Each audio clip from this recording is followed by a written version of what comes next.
দিদি নম্বর 1 থেকে বাদ পড়লেন রচনা। শোয়ের রেটিং কত জানেন? আপনি যদি এই চ্যানেলে নতুন হয়ে থাকেন তাহলে এই চ্যানেলটিকে সাবস্ক্রাইব করে রাখুন এবং বেল আইকনটি টিপে রাখুন এই রকম নতুন নতুন খবর জানার জন্যে। অবশ্যই আমাদের সঙ্গে থাকুন। চলুন তাহলে ভিডিওটি শুরু করা যাক।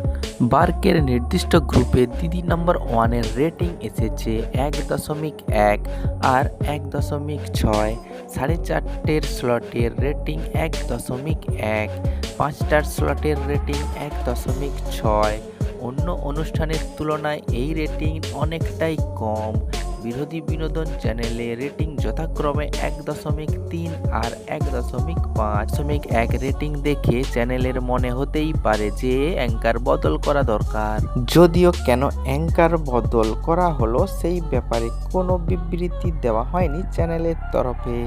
এদিকে সামনের সোমবার থেকে রাত 10টার পর দেখা যাবে দিদি নম্বর 1।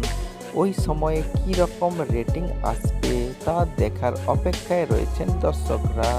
দিদি নম্বর 1 এবং রচনা বন্দ্যোপাধ্যায় যেন সমর্থক ছিলেন এতদিন।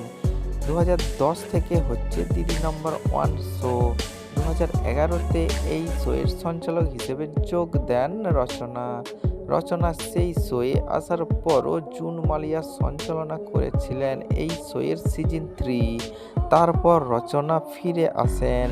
2013তে আবার বদলে দেওয়া হয় সঞ্চালক। তখন দেখা গিয়েছিল দেবশ্রী রায়কে রচনার জায়গায়। তবে 2014 থেকে 2026 পর্যন্ত মানে প্রায় 12 বছর এই শোয়ের সঞ্চালক বদল হয়নি।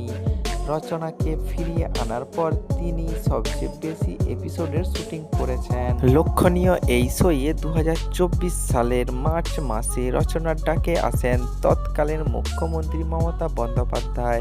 রচনার শোয়ে এসে রুটি বেলেছেন মমতা বন্দ্যোপাধ্যায়, সেই ভিডিও ছিল ভাইরাল।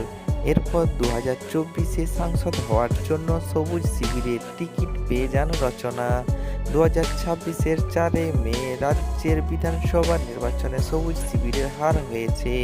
তারপরে তৃণমূল কংগ্রেসের বিক্ষুব্ধ সাংসদের মধ্যে নাম লিখিয়েছেন রচনা, যা নিয়ে এখন চর্চা তুঙ্গে।